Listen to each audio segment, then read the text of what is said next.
Get smothered by giant hairy balls, all my fellow future outlaws, as this is Card Games vs. Humanity, and I am that NAKAK Double G. Back with your weekly recap of the show that doesn't explain any new card with any context whatsoever, Duel Monsters. So as per usual, if you enjoy your stay, don't forget that sub and that bell, hit that like, and leave a comment telling me if you would risk your life over one duel, even if all that was at stake was the last strip of bacon. But enough about that, let's get back to our duel between Kaiba and Yugi, where Yugi is currently facing down the strongest monster he's ever faced. Also, he's holding that card really weird.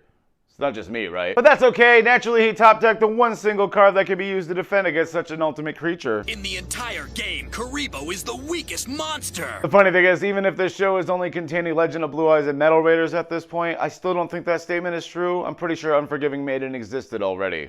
Kaiba, expert.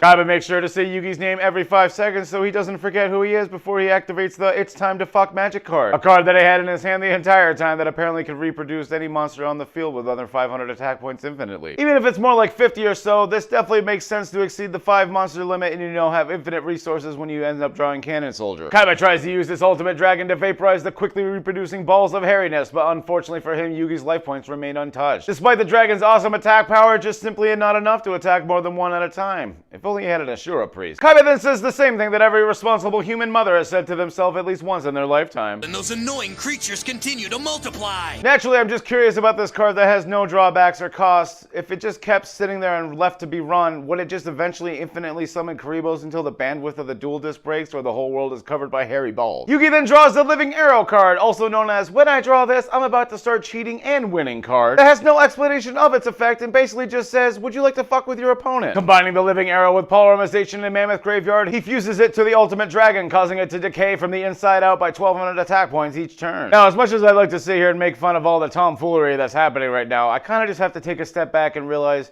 Yugi turned this duel around in one turn. Like, that Ultimate Dragon was out for one turn, and then Yugi turned it around and was back in control.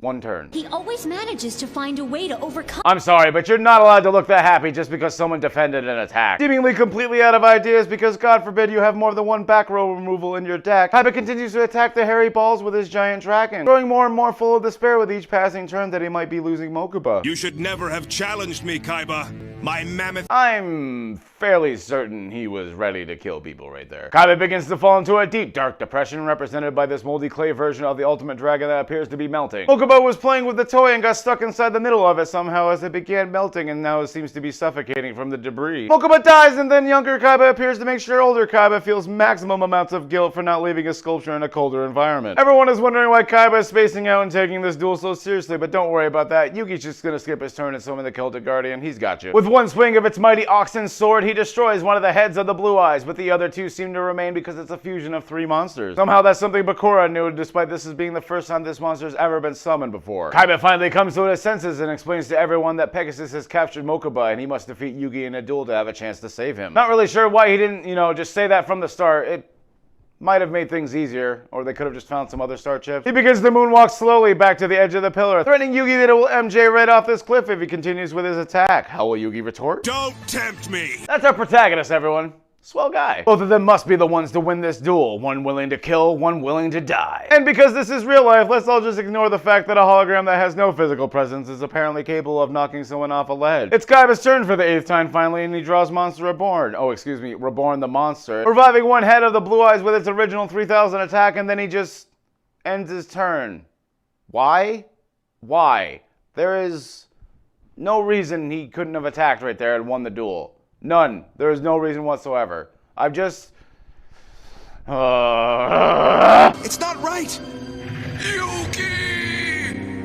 I'm sorry, I know that's supposed to be Yugi thinking about his grandpa in some, sincere way, but the way he just appears on the side screaming is just hilarious to me. Yugi smiles at the thought of killing Kaiba and commands the giant oxen to attack the giant dragon, before that dumb bitch starts running really, really slowly and awkwardly towards Yugi, saying that he can't take this risk. That his grandpa wouldn't approve, even though this is the same one that was put into the hospital by somehow playing a children's card game and would probably definitely be okay with a couple broken legs at least. Yugi somehow commands the hologram to stop its attack in the middle of its attack, causing Kaiba to just skip his turn right away away and attack right away, winning the duel. Taya stands above Yugi, consoling him with her giant titties and almost a panty shop, but he's just too busy crying on the ground to be able to pay attention right now. I almost couldn't control it. What's that, Yugi? What couldn't you control? This other presence deep inside me. Well, that's nothing to be concerned about. Half the population is used to something like that. I'm afraid of this spirit inside me. Sorry, bro. I really have no experience with feeling someone inside me. Let me go ask Sakai real quick. Hey! Taya says some intense words to Kaiba, claiming that he has no heart. That Yugi showed him compassion and allowed him to win the duel because he's a good person inside. He lost the game. And we all know that's what really matters. Well, that's it for this week's episode. I want to thank you all for watching. If you enjoyed, don't forget that sub and that bell. Hit that like and leave a comment telling me if you think you could live your life with a presence